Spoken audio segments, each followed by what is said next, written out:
사고 없는 대한민국을 위해 안전 최전선에서 여러분들을 지켜드리겠습니다. 네, 수도권 안전의 중심 안전지대 119 오늘도 힘차게 문을 열었습니다. 그런데 교수님, 손에 들고 계신 게 뭔가요? 네, 한번 맞춰보실래요? 조연 아나운서님 보시기에는 이게 뭐처럼 보이나요? 일단은 제 선물은 아닌 것 같고요.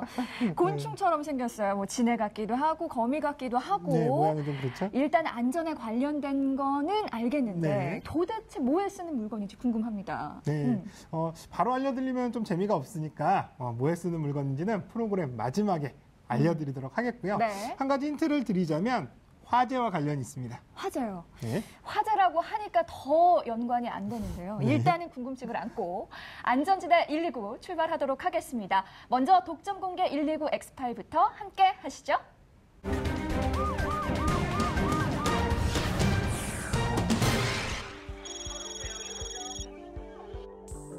크지도 않은 도로에서 때 아닌 사고가 발생했습니다. 레미콘 차량이 동네 음식점에 느닷없이 들이닥친 상황. 아무리 튼튼한 레미콘 차량이어도 음식점 외벽을 들이받아 상당히 파손됐는데요. 음식점이라고 무사할까? 가게 앞 집기들은 물론 내부 유리창까지 산산조각이 났습니다. 한낮 한산한 동네 골목길에서 도대체 무슨 일일까요? 목격한 동네 사람들, 분위기가 심상치 않은데 원인은 바로 동네 경사길이었습니다. 작업 중 바퀴에 받침대를 해놨지만 무용지물이 돼버렸고 앞으로 미끄러지면서 음식점으로 돌진한 후에야 멈춘 것입니다. 가장 놀란 건 음식점 주인. 집기들만 파손되고 다친 사람은 없어 천만다행이라지만 길을 탓하랴, 운전자를 탓하랴 속만 태우고 받침대까지 받쳐놓고 작업하던 레미콘 운전자도 억울하긴 하겠지만 그래도 경사로 미끄러짐 사고의 원인은 바로 운전자의 몫입니다. 강서구 양천로 동네 골목길. 긴급 상황이 발생했습니다. 서 있던 차량이 경사 때문에 그대로 미끄러진 것. 사고 현장에 출동한 구조대원들은 초비상 상태입니다. 차 밑에 사람이 깔려 있는 상황. 신속하게 구조 작업이 진행되고 피해자는 76세의 남성. 지나가던 중 미끄러지는 차를 미처 피하지 못해 사고를 당한 건데요. 머리에 심한 타박상을 입고 병원으로 긴급 이송됐습니다. 경사로 주차, 설마 하는 부주의가 아찔한 사고를 불러오고 있습니다. 네, 경사로에 주차했던 차가 조금 미끄러진 것 같은데 이렇게까지 큰 인명피해가 날 거라고는 정말 상상도 못했습니다. 네, 그렇습니다. 저희가 잘 인식하고 있지 못하긴 하지만요. 사실 잘 살펴보면은요. 경사로에 주정차를 하는 이런 상황 때문에 발생하는 교통사고가 굉장히 많이 발생을 하거든요. 그래서 이 경사로에서 안전한 주차 방법 꼭 알고 계셔야 합니다. 네, 저도 오늘 확실히 알아둬야겠습니다. 이쯤에서 오늘도 도움 말씀 주시기 위해서 여전히 아름다운 모습으로 자리하셨습니다. 이금정 소방교님, 안녕하세요. 안녕하세요. 네, 안녕하십니까. 국민안전처 소방교 이금정입니다. 네, 소방교님 운전하시죠? 사실 운전하시는 분들 중에 주차하는 거를 굉장히 어려워하시는 분들이 많은데 혹시 주차 중에 좀 실수하셨던 적 없으셨나요? 물론 많습니다. 네, 저도 많은데요. 비탈길에 주차하는 것은 사실 좀 쉽지가 않죠. 그런데 이 주차 공간이 좀 비좁다 보니까 어쩔 수 없이 비탈길에 세우게 되는 경우들이 있는데 사실 차가 다니는 길이 경사가 심하면 안 되잖아요. 네, 그렇죠. 사실 국토교통부가 도로의 최대 종당 경사, 즉 차가 다니는 도로는 아무리 심해도 경사도가 16%를 넘어서는 안 된다라는 기준을 잡아놓은 것이 있습니다. 그런데 골목의 비탈길들은 이 기준을 넘어서 18% 이상 되는 곳들도 많은 실정입니다. 네. 그런데 지금 이런 골목길 비탈진 도로들은 다 평지로 만들 수는 없기 때문에 운전자들의 주의가 필요한 실정입니다. 네, 그렇습니다. 좀 덧붙여서 설명을 좀 더 드리면은요. 지난 8월에 용인의 한 마을버스가 이 경사진 종점에 이 정차를 하다가 이게 미끄러지면서 행인이 사망하는 이런 사고가 발생을 했었거든요. 네. 그래서 이 사고 때문에 서울시에서도 서울시에서 운행하는 이 마을버스들의 종점을 다 조사를 해봤는데요. 그중에 10군데 중에 한 군데 정도는 이 종점 위치가 경사면에 위치를 하고 있었다고 합니다. 그래서 이런 것들이 상당히 지적이 됐었는데요. 네. 이거는 한마디로 비탈진 도로가 그만큼 굉장히 많이 있다라는 그런 내용입니다. 네, 그럼 종점의 위치를 경사가 아니라 이제 평지로 좀 바꿔야 된다는 네, 또 그렇죠. 생각도 드는데요. 저도 운전을 하고 있지만 경사로에 주차할 때 기어를 피해나야 한다는 일반적인 상식은 당연히 알고 있거든요. 어떻습니까? 네, 정말 좋은 습관입니다. 네. 경사로 주차 사고는 변속기 레버를 피해 놓지 않고 무의식적으로 중립해 놓으셔서 생기는 사고들이 많거든요. 그리고 수동 변속기의 경우 오르막길에서 앞을 보고 주차할 때는 1단 기어, 내리막길에서 아래를 보고 주차할 때는 후진 기어를 넣으면 됩니다. 한 조사에 따르면요, 기어 중립 상태로 핸드브레이크를 풀고 브레이크를 뗐더니 순식간에 속도가 시속 30km에 육박한다고 합니다.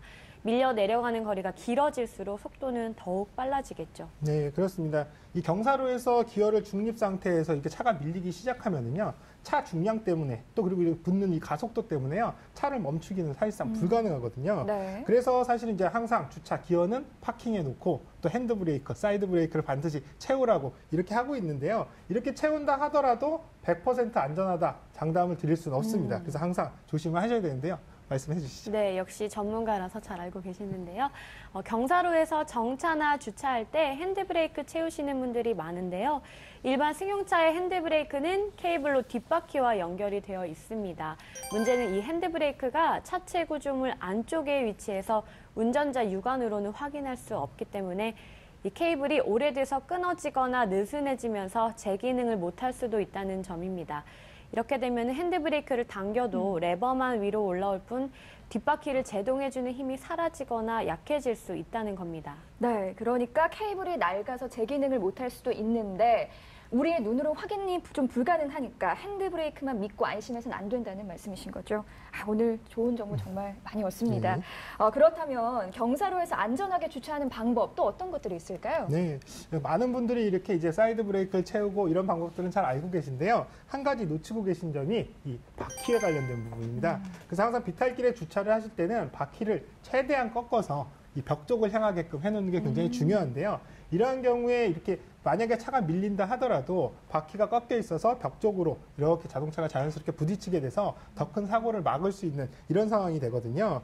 그래서 사실은 미국의 경우에는요, 운전면허 시험에 이런 부분들 실제로 주차 시에 이 차량 바퀴 방향을 어떻게 잘 해놓는지에 따라서 당락이 결정될 정도로 굉장히 중요하게 생각을 하는데요. 안타깝게도 우리나라에서는 네. 뭐 필기 시험에는 이런 내용들이 이제 포함이 되어 있지만 실기 때는 이런 부분들을 확인하지는 않는 그런 상황입니다. 그렇군요. 중립기어에 놓은 차량이 경사길에서 곧장 직진하면서 이제 가속도를 얻으니까 바퀴를 돌려놓아서 이렇게 또 막으면 된다는 말씀이신 거군요. 듣고 보니까 이 핸드브레이크만 걸어서 좀 안심이 안 됐는데 이렇게 또 해놓으면 참 좋을 것 같습니다. 이 정보의 별표 5개 제가 지금 쳤습니다. 네, 이왕 기억하시는 거 마지막으로 하나만 더 알고 계시면 되는데요. 바퀴에 받침목을 대어주는 것이 가장 좋습니다. 이러한 장치를 스토퍼라고 부르는데요. 하지만 당장 스토퍼가 없는 상황에서는 주변에 돌이나 나무 조각 등을 찾아서 받쳐주시는 것이 좋겠습니다. 네, 오늘 말씀 쭉 들어보니까요. 경사로 안전수칙 4가지만 기억을 하면 될 것 같은데요. 교수님, 제가 좀 맞게 얘기하는지 들어봐 주세요. 네. 먼저 바퀴를 벽 쪽으로 돌려놓고요. 그 다음에 기어를 파킹에 놨습니다. 네. 그 다음에 핸드브레이크를 끝까지 좀 올리고 네. 시동을 끄고 나와서 스토퍼를 대신할 돌이나 나무를 바퀴에 끼워 넣는다. 맞나요? 네, 힘드네요. 제가 별 5개 아유, 드리겠습니다. 감사합니다. 네. 사실 이런 과정들이 별로 그렇게 복잡하거나 어렵진 않거든요. 그래서 이 4가지 순서를 잘 기억해 주셨다가 반복적으로 하시게 되면 이게 또 습관이 되고요. 이 좋은 습관은 여러분들을 항상 위험에서 안전하게 지켜드릴 수 있을 겁니다. 네, 여러분들도 잘 기억해 보시고요. 소방교님하고는 오늘 여기서 인사드리겠습니다. 오늘 고맙습니다. 네, 감사합니다. 네.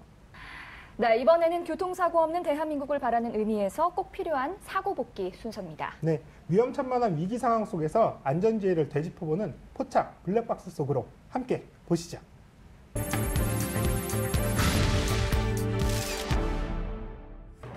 눈코 뜰 새 없이 바쁜 하루. 오늘도 차는 달립니다. 띠띠 빵빵 띠띠 빵빵. 어머 깜짝이야. 아니 무단 횡단이 웬일인가요? 볼일 바쁘다고 아무 길이나 건너선 안 되죠. 충남 서산의 한 국도. 앞에 가는 검은 차량 별탈 없이 운전하는가 싶더니 갑자기 불법 유턴. 네미콘 차량과 격렬하게 충돌하고 맙니다. 위험천만한 상황. 뒤오던 운전자 놀란 가슴만 쓸어내리는데요. 핸들을 무턱대고 돌렸다간 큰일 난답니다. 평온해 보이는 고속도로. 그런데 이때 앞서가던 대형 버스 타이어가 빠지면서 펑!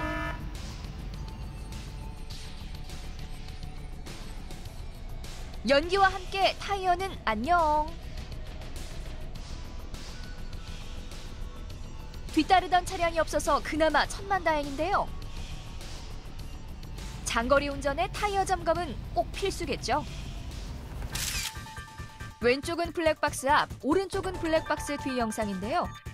오른쪽 화면을 보시면 갑자기 뒤에서 쾅! 아니 도대체 왜 그러시는 건가요? 고속도로 안전거리에 준수하자고요.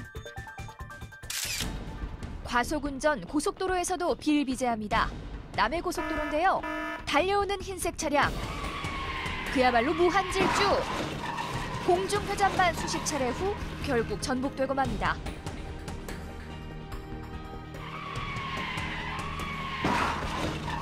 불행 중 다행, 부상자 2명 발생. 고속도로만 달리면 샘솟는 질주 본능 좀 참으셔야 하지 않을까요? 중부 내륙선 터널. 터널 내 감속은 필수인데요. 그런데 이때 속도를 못 이기고 터널 내 벽을 그대로 들이받습니다. 보기만 해도 충격적인데요. 결국 사망자가 발생한 끔찍한 사고였습니다. 5분 먼저 가려다 50년 먼저 간다는 말, 명심 또 명심해야겠죠. 지금까지 포착 블랙박스 속으로였습니다.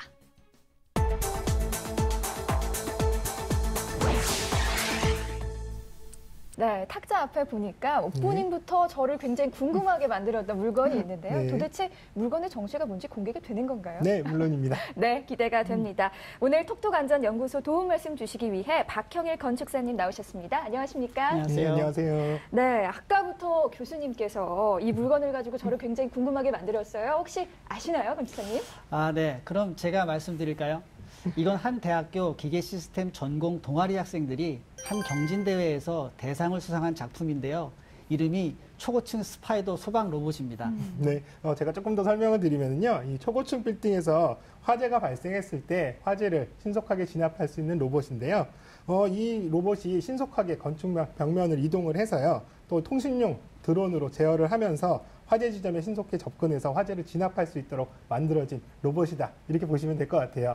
네, 움직임이 마치 영화의 한 장면 같은데요. 네, 그렇죠. 그런데 이게 실용 가능성이 있는 건가요? 네, 물론 이제 로봇을 이용해서 이렇게 소방을 진압하고자 하는 이제 노력, 그리고 여기 이제 아이디어 이런 것들이 굉장히 좋아서 소개를 해드리긴 했는데요. 네. 사실상 실제로 현장에서 이런 것들이 제대로 이제 기능을 하기까지는 상당히 좀 많은 개선이 필요해 보입니다. 어떻게 건축사님 보시기에도 그렇게 보시나요? 네, 그렇습니다.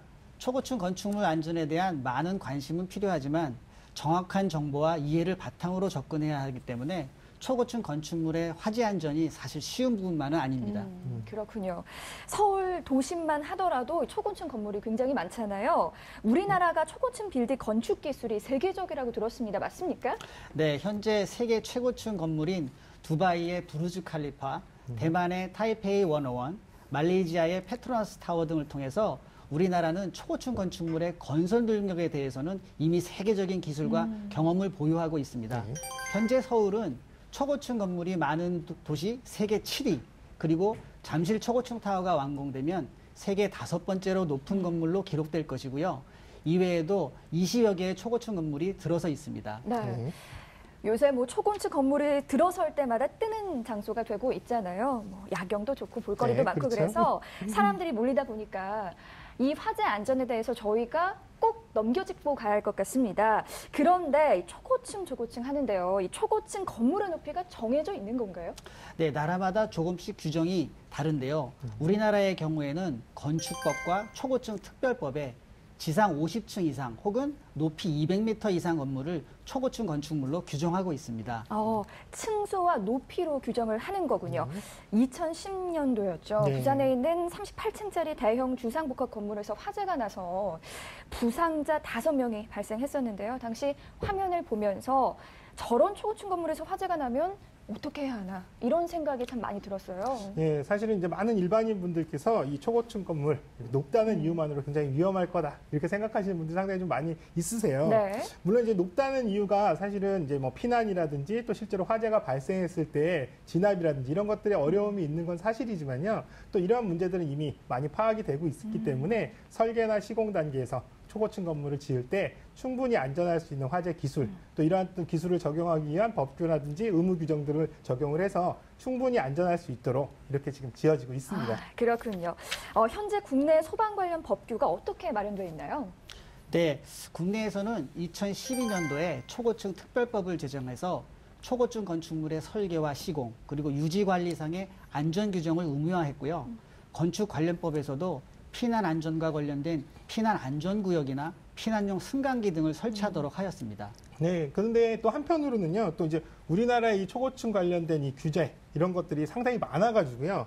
전 세계 중에서 가장 초고층 건물을 짓기가 어려운 것이 우리나라다라는 이런 얘기도 있거든요. 어떤가요? 네, 안전을 위해서 만들어진 법 취지는 충분히 공감합니다. 하지만 아직 보완되어야 될 부분이 있다고 봅니다. 해외에도 물론 초고층 건축물에 관한 설계 기준과 법규들이 많이 있습니다만 이러한 설계 기준과 법규를 준용하면서도 초고층 건축물의 특수성을 감안해서 성능 면에서 안전하도록 그 건물에 맞는 맞춤형으로 설계하는 성능형 설계를 인정해주고 있습니다. 네, 설계적인 측면에서 보면 법적으로 보완돼야 할 부분이 반드시 있다라는 말씀이신데 일단 불이 나면 이 초고층 건물의 소방 진압이 굉장히 어려울 것 같습니다. 네, 맞습니다. 현재 국내에 소방용 사다리차 가장 높은 곳까지 도달하는 이 사다리차가요. 건물 층수로 보면 한 15층 정도까지밖에 도달이 안 되거든요. 네. 그래서 사다리차 제일 높은 곳에 올라가서 물을 방수를 하더라도 높이로는 약 높이 한 100m 정도? 이 정도까지밖에 물이 도달하지 않아서 사실상 초고층 건축물의 높은 부분에서 화재가 났을 때 진압을 하기는 상당히 어려운 그런 상황입니다. 네, 그래서 초고층 건물의 경우에는 헬기를 이용한 화재 진압이 이루어지는 걸로 알고 있는데 맞나요? 네, 이렇게 고층 건물에서 화재가 날 때마다 헬기를 이용한 진압에 대해서 많이 검토가 되고 있는데요. 사실은 근데 기존에 이제 소화수를 이렇게 건물 외피에 뿌리는 형식의 어떤 진압 방법 같은 경우에 실제로 화재가 건물 내부에서 발생했을 때 제대로 끄기 어렵다는 점, 이런 부분들의 애로 사항이 있고요. 또 실제로 이제 그래서 헬기에다가 특수한 이 워터건을 장착해서 실제로 이제 이 직접 실내로 물을 뿌리는 경우 이런 부분들도 고민을 하고 있는데요. 네. 이러한 경우에도 실제로 헬기 운용상 건물에 너무 가까이 붙어서 운영하면 어렵기 때문에 충분히 이격을 시켜야 된다는 점, 또 거기에 맞는 충분한 방사 거리가 유지돼야 된다는 점 등으로 봤을 때는 사실 상당히 어려운 부분들이 많거든요. 그래서 이런 소방 헬기를 이용한 진압 방법 여러모로 고민 중입니다. 네, 그렇다면 초고층은 소방 진압보다는 이 설계할 때 안전 설계가 필요할 것 같다는 생각이 들거든요. 설계 시 중점을 두는 점이 따로 있나요? 네, 효과적인 피난 동선을 확보하고 연기나 화염이 차단될 수 있도록 공간을 구획하고 피난 계단이나 피난 출입구의 위치와 크기가 적절한지, 또한 불이 났을 때 빨리 화재를 감지해서 초기 대응이 가능한 소방시설들이 적절하게 작동될 수 있도록 잘 배치되었는지도 끊임없이 검토하고 반영하게 됩니다. 네, 그럼 저희가 초고층 빌딩에서 화재가 났을 때 어떻게 대처를 해야 하는지 조목조목 살펴보겠습니다. 빌딩이 50층이에요. 그런데 20층에서 화재가 났어요. 제가 30층에 있다면 어떻게 대처를 해야 할까요? 네, 우리나라에서는 초고층 빌딩은 30개 층 이내마다 피난 안전 구역이라는 대피 공간을 설치하도록 되어 있습니다. 네. 따라서 30층에서 계단을 이용해서 1층으로 대피할 수도 있지만 우선 가까운 피난 안전 구역으로 피난하신 후에 구조를 기다리거나 또는 비상시에 피난 안전 구역이 있는 층과 1층만을 오가는 피난용 승강기라는 셔틀 엘리베이터를 이용해서 피난할 수도 있습니다. 네, 피난 안전 구역이 있는 층으로 대피하거나 피난용 승강기를 타야 된다고 말씀을 하셨는데 피난 안전 구역이 저는 사실 조금 생소한 것 같아요. 이곳으로만 가면 진짜 안전한 거 맞나요? 네, 피난 안전 구역은 화재나 지진 등 재난 상황 발생 시에 거주자가 임시 대피할 수 있는 곳인데요. 전체 구역이 내화 구조와 불연 재료로 마감되어 있고요. 재현 설비와 방화문을 갖추고 있어서 화염 및 연기를 차단하도록 설계되어 있습니다. 피난 계단과 피난용 승강기도 연결되어 있고요. 네, 여기서 좀 더 말씀드리면은요, 이거 위험을 피하기 위해서 마련된 공간이기 때문에요, 이 내부에 각종 안전 용품들이라든지 또 인명 구조 기구들 이런 것들도 확보가 되어 있습니다. 또 여기에 이제 의약품실도 있고요, 또 화장실이라든지 의료실 이런 것도 있고 또 외부랑 직접 연결이 가능한 통신 시설까지도 갖추고 있습니다. 그렇군요. 화재가 났을 경우에는 피난 안전구역이 있는 층으로 빨리 대피를 좀 해야겠네요. 그런데 사람들이 좀 무의식적으로 엘리베이터를 타게 되는 경우가 많습니다. 엘리베이터는 화재가 났을 경우에는 상당히 위험한 걸로 알고 있는데요. 예, 일단 초고층 건물뿐만 아니라 일반 건물의 엘리베이터도 마찬가지인데요. 화재 시에는 수직으로 뻥 뚫린 엘리베이터 샤프트 같은 공간으로 연기와 화재가 유입되기 쉽고요. 또 빠르게 확산되기 때문에 일반 승객용 엘리베이터는 정지하도록 프로그램이 되어 있습니다. 네. 그렇기 때문에 엘리베이터 쪽으로 이동하시는 것은 시간만 소요될 뿐 좋은 대피 방법이 아닙니다. 그렇군요. 그럼 만약 계단으로 이동하게 될 경우에는 일반 화재 대피 방법과 좀 유사한 건가요? 어떤가요? 네, 그렇습니다. 근데 사실 계단실 안으로 들어간 상태에서는 안전할 수 있는데요, 계단실까지 가는 과정이 굉장히 중요합니다. 여러분들이 많이 아시는 방법처럼 코와 입을 막고 낮은 자세로, 또 호흡은 가급적이면 짧게 하시면서 천천히 이동하시면 되는데요. 네. 이때 혼잡한 상황, 공간 인지를 잘 못하실 때는 한쪽 벽면을 잘 짚으면서 따라가시면 계단실에 이를 수 있고요. 또 계단실 문을 열기 전에 한번 손을 대봐서요, 너무 뜨겁거나 한다면 계단실 안쪽이 이미 화재에 노출된 상황이니까 무리하게 대피를 하시면 안 됩니다. 네, 명심하겠습니다. 혹시 이번 주말에 초고층 건물에 다녀오실 일이 있으시면 피난 안전구역은 어디 있는지, 또 피난용 승강기는 어디 있는지 확실하게 좀 살펴보시고 또 신경 쓰시면 좋을 것 같습니다. 네, 오늘 나와주셔서 고맙습니다. 감사합니다. 네, 안전지대 119 오늘 소식은 여기까지입니다. 네, 다음 주에도 더욱 알찬 소식들로 찾아뵙겠습니다. 시청해주신 여러분 고맙습니다.